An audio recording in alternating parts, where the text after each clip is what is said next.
Mianatra eo tongotrao.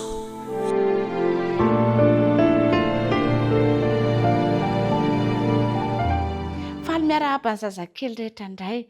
Miarahaba antsika rehetra tratry ny sabaty dia endao isika hiaraka hisaotra an'Andriamanitra noho ny fitahiana nandritra ny enemana. Akambano ary ny tanana dia ahondrika ny loha, akipy ny maso fa hiara hivavaka isika. Andriamanitra, faly izay misaotra anao noho ny fitahiana izay nomenao anay. Mangataka izay mba ho zaza endry, mihaino tsara sady maka-toa amin'ny anaran'i Jesosy. Amen.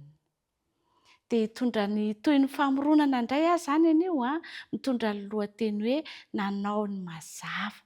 Iza ange nanao ny mazava raha fantatrareo rankizy e? Andriamanitra no nanao ny mazava.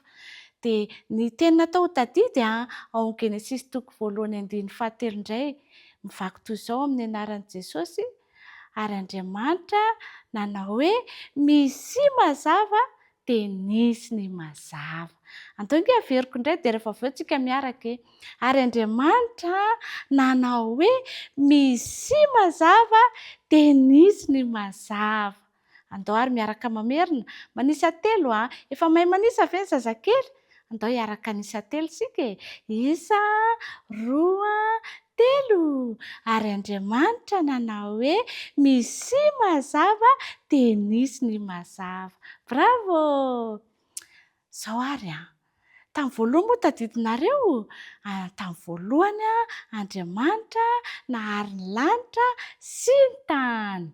Dia izao indray efa maika be nge Andriamanitra hanao zavatra vaovao antsika indray fa tamin'izay mbola tsy nisy an'itony vorona pingouin tony dia mbola tsy nisy an'itony ondry kely tony ny lalao dia tsy nisy an'itony alika kely ny lalao tony tamin'izany dia tsy nisy inona akory mbola tsy nisy trondro dia mbola tsy nisy vorona kely ohatran'izao fa mbola maizina be.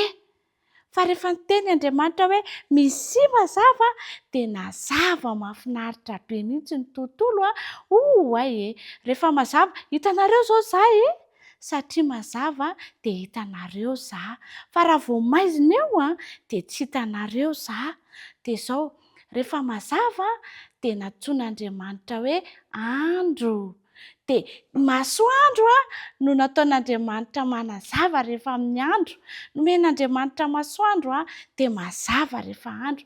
Dia rehefa tsy hitanareo za satria maizina dia misy fahazavana kely nomen'Andriamanitra indray. Dia ny volana dia ny kintana nataon'Andriamanitra teny amin'ny lanitra teny dia mazava ihany ao anatin'ny maizina. Izay no nataon'Andriamanitra tamin'ny andro faharoa nanao ny mazava Andriamanitra. Inavy ilay mazava nataon'Andriamanitra teo? Ny masoandro rehefa atoandro na maraina dia ny volana sy ny kintana rehefa amin'ny alina. Izay ny lesona izay ampitaina amintsika androany. Misaotra ny zazakely rehetra fa nihaino tsara sady endry tsara nareo dia mametraka ny veloma ho amin'ny manaraka indray.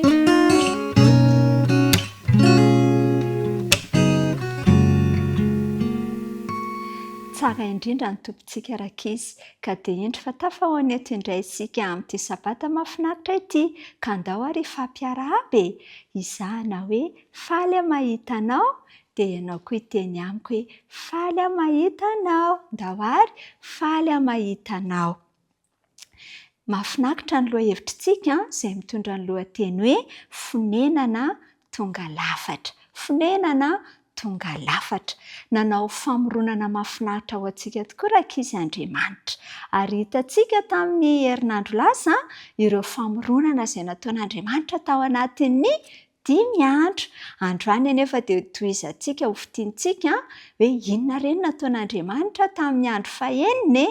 Tamin'ny andro teo aloha izy dia hitantsika fa nanao ny mazava Andriamanitra, nanao ny habakabaka izy, nanao ny rivotra izy, nanao ny tany Andriamanitra, nanao ny voromanidina Andriamanitra, nanao ny biby any anaty rano toy ny trondran'Andriamanitra ary nanao ny masoandro sy ny volana ary ny kintan'Andriamanitra. Efa nianarantsika izany fa androany tsika dia amitina kely hoe nataon'Andriamanitra tamin'ny andro fahaenina.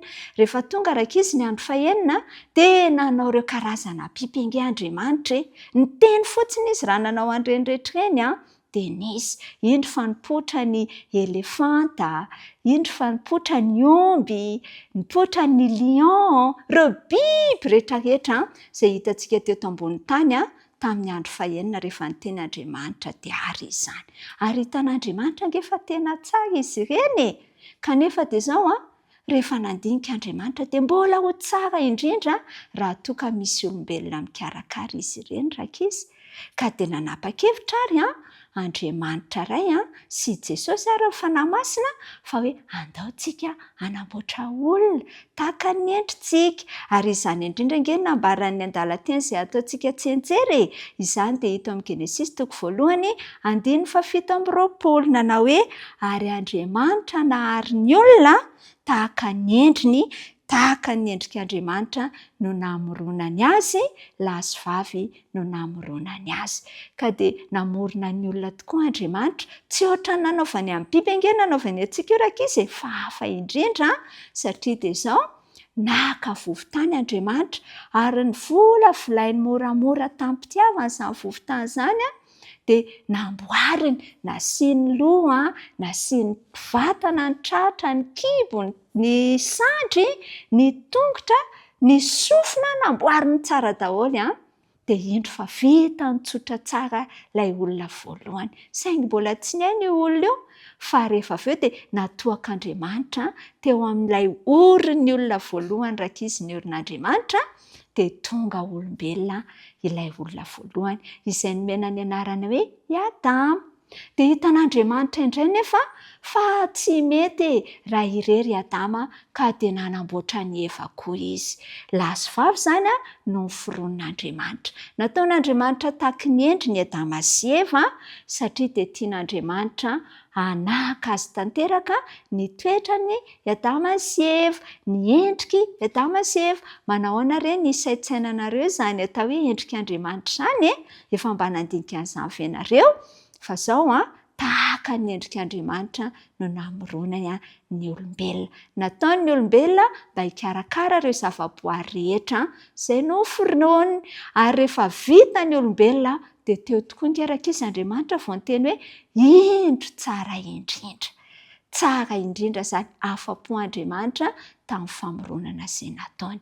Moa ianao afa-po amin'ny namoronan'Andriamanitra anao satria dia avy amin'ny Adama sy Eva no pirantsika olombelona rehetra rakizy. Ka dia manasa anao ary Andriamanitra hakasitraka azy manokana ny amin'ny famoronana tsara indrindra izay nomanina sy namboarinao tsika ary mbola homanina sy namboarinao tsika izany any amin'ny fiainana mandrakizay. Dia izay ny fiarahantsika androany mametraka amin'ny veloma mandra-piaona ho amin'ny manaraka indray. Veloma daholo.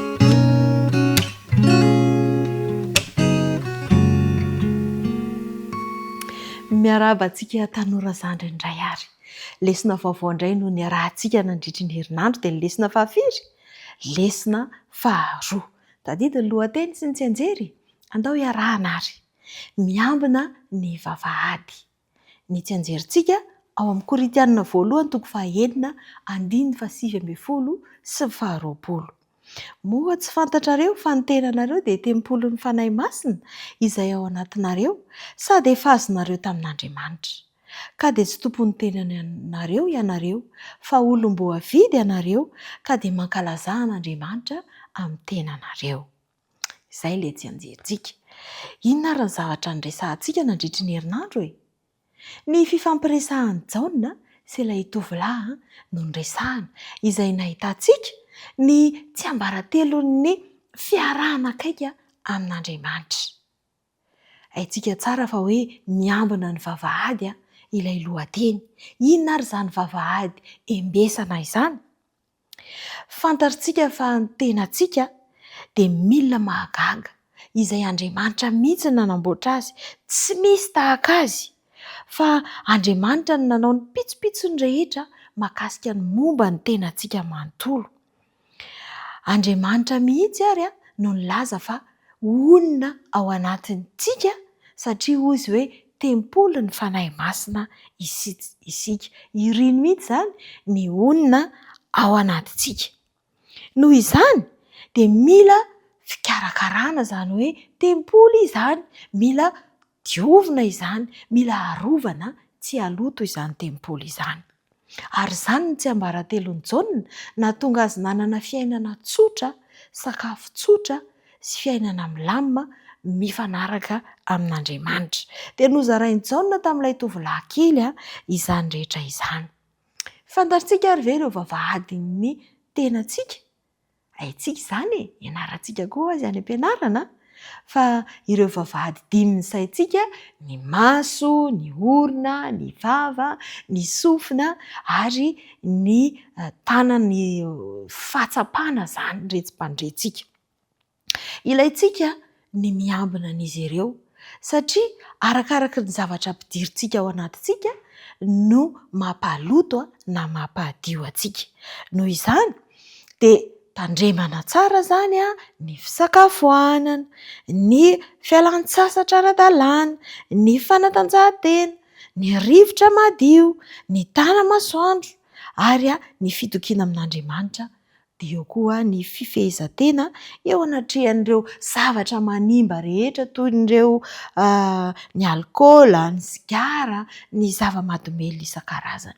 Ilaintsika izany ny miaro an'ireo vavahadintsika amin'ireny zavatra manimba rehetra mba tsy hahatonga ny fanahy masina tsy afaka mitoetra ao anatin'ilay tempolo dia ny tenantsika izany. Namorona antsika tokoa Andriamanitra, mato antsika ary manolo tena ny toetra ao anatintsika. Dia ny fikarakarana ny tenantsika izany dia maneho ny fiankofantsika amin'Andriamanitra ary ho setriny izany hoe fitiavany antsika sy ny namonjeny antsika izany. Azontsika an-tsaina tsara izany ry tanora namako ny tokony ataontsika manoloana ny fomba fiainantsika, ny fomba fisakafo sy izay zavatra tokony ampidirintsika amin'ireo vavahadin-tsaintsika ireo. Ny lesona nianarantsika nandritry ny herinandro izany dia nampahafantatra antsika fa fanehoana fiankofana amin'Andriamanitra mihitsy ny fananana fiainana voalanjalanja ary nanampy antsika hanana an'izany hoe etaeta hanao ny tenantsika ho tempolin'Andriamanitra ary indrindra indrindra ny hanapahantsika hevitra hitandrina ny tenantsika manontolo, hiambina an'ireo vavahadin'ny saintsika dia ny vatana, saina, fanahy atolontsika ho an'izy ho an'i Jesosy. Mino aho fa nandray fanapahan-kevitra tsara isika tao anatin'ny fianarana ny tenin'Andriamanitra nandritry ny herinandro iny. Dia mirary soa antsika tanora izany indray mazotoa foana mianatra ny tenin'Andriamanitra fa hitondra soa ho antsika izany. Mandram-peona indray ary.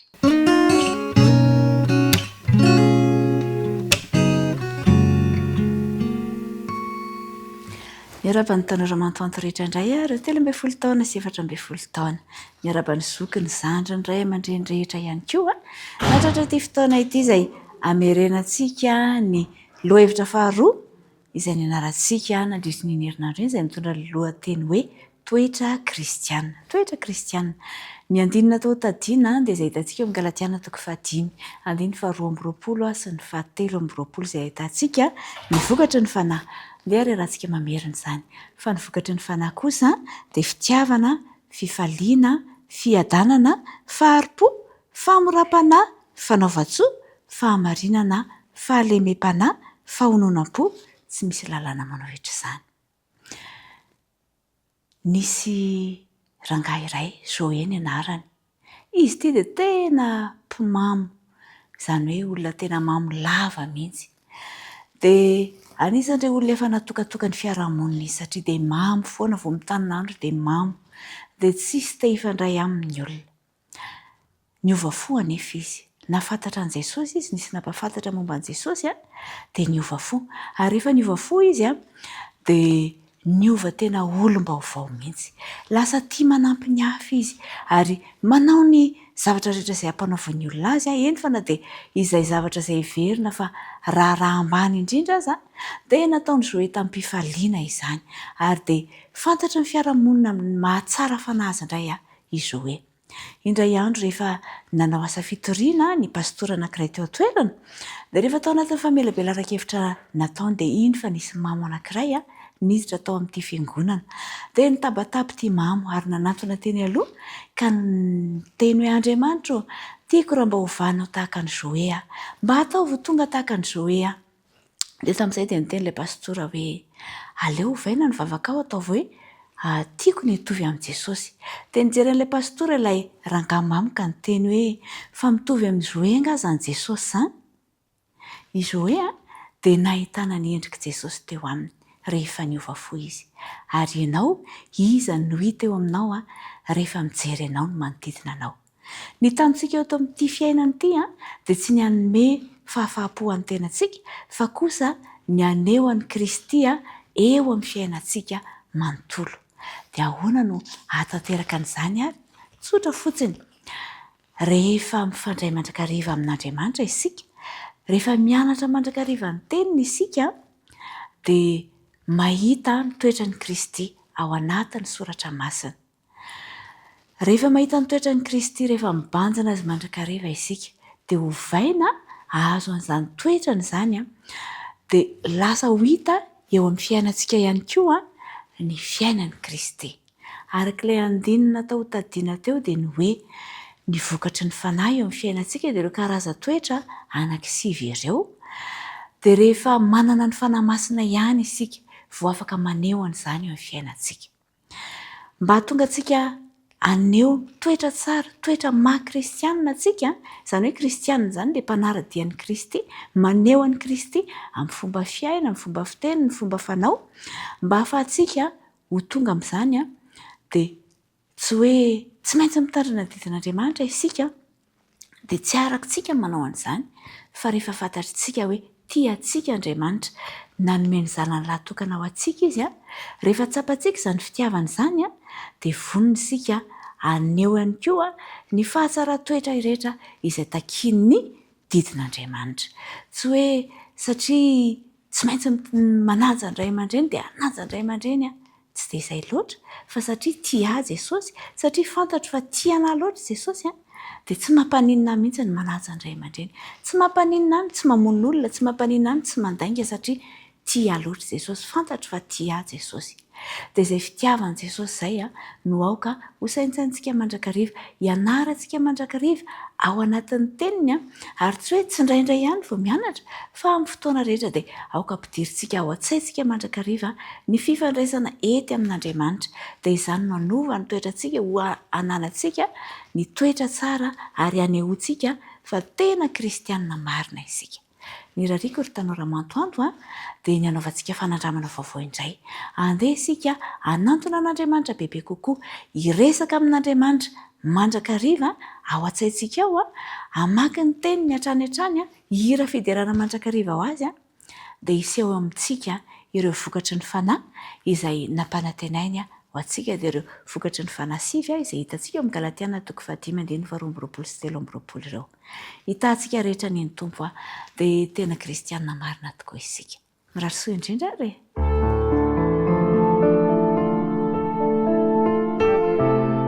Mianatra eo tongotrao